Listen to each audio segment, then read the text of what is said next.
Guys, तो कैसे हैं आप सब। आज हम कवर करेंगे स्कोप ऑफ इंटरनेशनल बिजनेस को। पिछली जो हमारी वीडियो थी उसके अंदर हमने कवर किया था फॉर्म्स ऑफ इंटरनेशनल बिजनेस।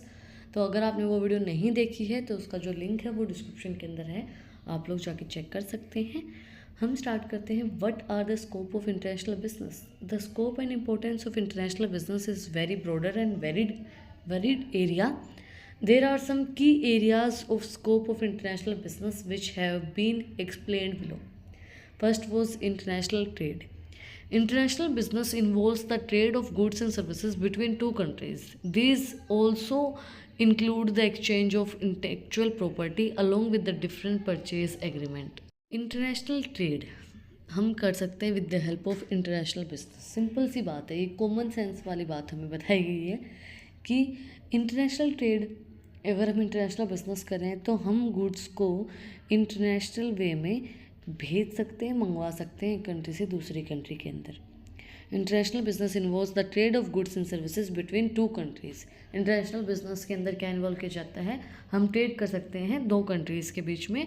इसके अंदर इंक्लूड किया जाता है exchange of intellectual properties along with the different purchase agreement. Intellectual properties को भी हम एक्सचेंज कर सकते हैं, जो भी इंटेलेक्चुअल हमारी प्रॉपर्टीज़ होती हैं, जैसे लैंड वगैरह को हटा के जो प्रॉपर्टीज़ होती हैं, बट उनके जो परचेज एग्रीमेंट होते हैं वो अलग अलग होते हैं सबके। नेक्स्ट है international negotiations. International business between two countries help the related parties improve better relation among them as well as resolve dispute between the them through these negotiations.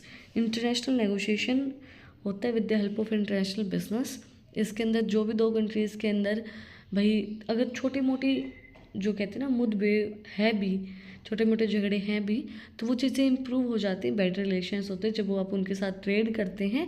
जो भी डिस्प्यूट्स होते हैं वो रिजोल्व हो जाते हैं। डिस्प्यूट का मतलब क्या होता है, झगड़े, वो ख़त्म हो जाते हैं दो कंट्रीज़ के बीच में with the help of international negotiation. जब आप इंटरनेशनल ट्रेड करते हैं, देखो अगर आप कोई काम किसी के साथ नहीं कर रहे हैं तो आपकी इतनी ज़्यादा बातचीत नहीं होती है। जब आप उसके साथ काम करने लग जाते हैं तो आपकी बातचीत भी बढ़ने लग जाती है। आपके अगर फ्रेंडशिप आप करेंगे तो आपकी फ्रेंडशिप भी बढ़ने लग जाती है, और अगर आप झगड़े करेंगे तो झगड़े बढ़ने लग जाते हैं। नेक्स्ट स्कोप है cross culture management. Cross culture management in the environment is created through the international business where they have to manage various people from different cultures who come together, and these international business, these also help in improving the better communication between the two parties. देखो cross culture को manage करने में help करता है। अब उनका culture हमारी country के अंदर आ रहा है, उस चीज़ को मैनेज करने के लिए भी इंटरनेशनल बिजनेस हेल्प कर रहा है। हमारा कल्चर उनकी कंट्री के अंदर जा रहा है, उस चीज़ को भी मैनेज करने के लिए इंटरनेशनल बिजनेस हेल्प करता है कल्चर को एक्सचेंज करने में। अब आपने बहुत से लोग ऐसे देखे होंगे जो हमारे कल्चर को अपना रहे हैं।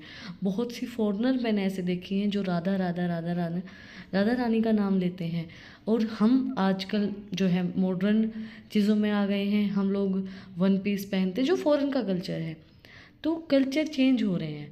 उनसे अपनी जो कम्युनिकेशन स्किल्स हैं वो भी इम्प्रूव होती हैं। उनके साथ दोनों पार्टीज़ के अंदर कम्युनिकेशन और भी ज़्यादा अच्छी होती है। Global marketing.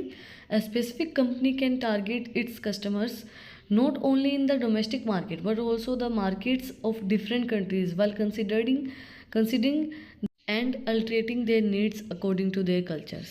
देखो आपका ये नहीं है कि आप सिर्फ अपनी कंट्री के लोगों को टारगेट करेंगे, आपकी कंट्री के लोग ही आपके कस्टमर होंगे। जब आप ग्लोबल मार्केटिंग करते हैं तो पूरे वर्ल्ड में मार्केटिंग होती है इस प्रोडक्ट की। पूरी मार्केटिंग आप बाहर बहुत सी कंट्रीज़ के अंदर जब आप मार्केटिंग करोगे तो आपको अलग अलग टाइप के लोग मिलेंगे, अलग अलग टाइप के कस्टमर्स मिलेंगे। तो उसके अकॉर्डिंगली आप अपने प्रोडक्ट्स की मार्केटिंग करेंगे, उसके अकॉर्डिंगली आपके प्रोडक्ट की डिमांड होगी, और उसके अकॉर्डिंगली फिर आपके प्रोडक्ट की सेल होगी, आपको प्रॉफिट होगा। तो आप ग्लोबल मार्केटिंग कर सकते हैं with the help of international business. Next है FDI, foreign direct investment. Through international business the companies of other country are starting their investment in different countries. Foreign direct investment is important for starting a business and its expansion as well as. Foreign direct investment का मतलब आपको नाम से ही पता चल रहा होगा। Foreign direct investment means आप किसी भी फॉरेन की कंट्री के अंदर अपने पैसे को डायरेक्टली इन्वेस्ट कर रहे हैं, या तो आप इंडिविजुअली इन्वेस्ट कर रहे हैं उसके अंदर, या फिर कोई कंपनी अपने पैसे को दूसरी कंपनी के अंदर इन्वेस्ट कर रही है। फिर उनकी टेक्नोलॉजी, उनके जो भी प्रोसेसेस होते हैं, जो भी रिसोर्सेज होते हैं, उनको शेयर करते हैं, उनको हम क्या बोलते हैं, फॉरेन डायरेक्ट इन्वेस्टमेंट। फॉरेन के अंदर डायरेक्टली हम इन्वेस्टमेंट करें और अपने बिजनेस को और भी ज़्यादा बढ़ाएं। नेक्स्ट है growth opportunity. The countries that are related to international trade have their own benefits also in the way of creating more job opportunities in their own country and also strengthening their own economy. जो countries जो हैं वो international जो trade करती हैं उनको benefit होता है जॉब अपॉर्चुनिटी का।